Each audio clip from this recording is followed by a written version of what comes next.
purely as a cooking vessel, not as something to cook in your food. And then if you drain it well, like for a big mess of French fries, you might get a tablespoon of extra oil, which is nothing compared to how much fat is properly required to make home fries, which I assure you is requires a lot of fat.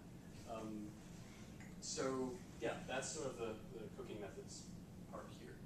And look, do you guys have any questions about any of that before I start talking about actual ingredients? Yeah. You didn't get into roasting. Roasting. Okay. Oh, I mean besides the avoid putting things too close. Yeah, that's basically all. Oh, okay. Roasting things, or you put things in an oven, usually cooked with some amount of olive oil, and they come out and they taste good. Yeah. What are the benefits of slow cooking meat? I'm getting to that in my discussion of collagen, which also gets me really excited. Okay. All right, cool. So let's move to actual food.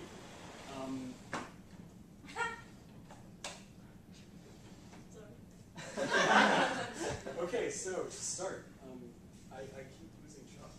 Here's chalk. Okay, actually, chalk. So to start off, we'll talk about chickens.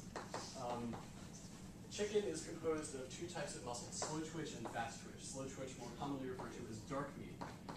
Fast twitch, more commonly referred to as white meat. This also, as far as I was concerned, I would refer to as evil, and this is delicious. Thank you.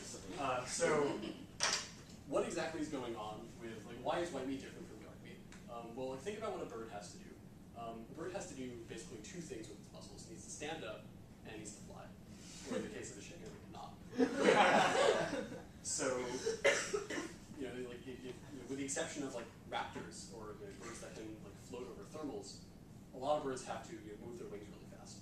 That requires you to go like that. We can't really do that, which is why we have a lot of slow twitch muscle here. Birds, however, can do that really effectively. That type of muscle is shorter grained, and it's designed to have a lot of muscle reflexivity, which means that it can get fairly tough. But white meat, that's why white meat is pale, because it's designed to just be pure muscle, and that's about it. Dark meat, on the other hand, is for the bird to do its normal things like standing, and that requires prolonged blood flow, which means the meat is going to be darker because blood carries iron, and iron turns things red. And it also means that you're going to have longer strands of muscle, and a longer strand of continuous muscle is going to produce a more tender bite when you bite into it, because if you cook it properly, you can just sort of otherwise you've got this mishmash of things, which is why chicken McNuggets, which are composed of really ground up bits of thousands of chickens put into one, just sort of taste squishy, because they've got no refinement to their texture. They're just there's no continuous muscle fiber there.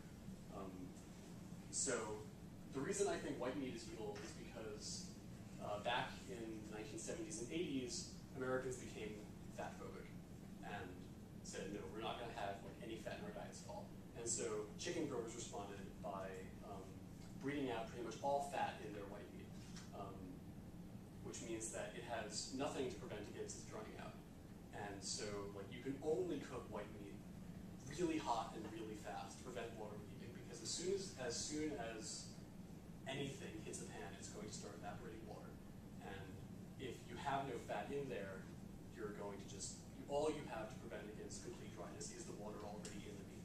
And even if you're stewing something, even if you take a piece of white meat chicken and you put it in a stew, you're still going to desiccate it. You're still going to lose a lot of water, and it's just going to taste chewy.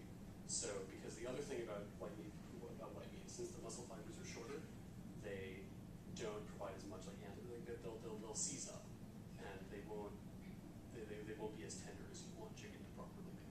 The other way, however, that you can keep chicken from becoming chewy if you're cooking it in a wet environment like a stew is never let it come to a boil. Just because if you cook it at 200 degrees for however long that it takes, since it won't boil, it'll be in a really gentle water bath environment, which means that the muscles will be going like this, and it means that they will be tensing up.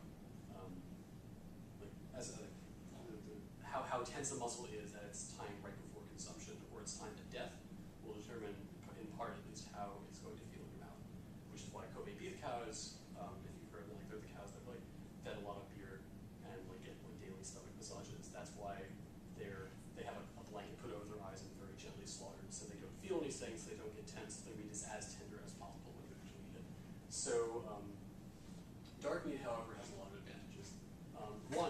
can't get all the fat out of dark meat, which means that it's going to have some moisture protection. Because even though fat isn't water, it tastes moist when we eat it, which you'll discover here. So that's what's really cool about chicken. What makes chicken kind of interesting is one, like, a bird is not designed to be cooked whole. You can't cook white and dark meat properly without overcooking or undercooking one of them in the same bird. So like this requires a lot longer cooking time because the muscles are longer and there's more stuff in them. These require absolute speed and precision, which is why this is best suited to things like roasting, and this is best suited to things like frying or stewing, where you have a little more time on your side. So let's see what else do I have to talk to you about chicken. That's about it for chicken. Then I talked to you guys about the Maillard reaction, which is this like really complex thing. Yeah. Your comments about white and dark meat, I'm assuming those things hold across all poultry? Yeah, like duck's really fatty all around because it needs to float. So, yeah, so duck is a lot more forgiving. But even on a duck, you'll find a lot more fat in the legs than the breasts. For smaller birds, they tend to be somewhat more uniform. So like game hens, the back legs are less forgiving of overcooking. But yeah, that general distinction is more or less true. So I'm going to actually skip my reaction because we don't cover that enough. And then I'm going to introduce you to cow/pig. This is the part of food science which isn't really so much chemistry as it is, knowing how an animal works, which I won't really call biology, but we'll just call it common know-how. What I've tried to distinguish here the very basic cuts of meat that are worthwhile to know, and the best way you can approach like figuring out what cut of meat you want to cook is by figuring out what does that muscle do in the pig or cow, and then figuring out like, how is that muscle going to, like what is required of that muscle, then how will that muscle translate through cooking. So here we've got the tenderloin.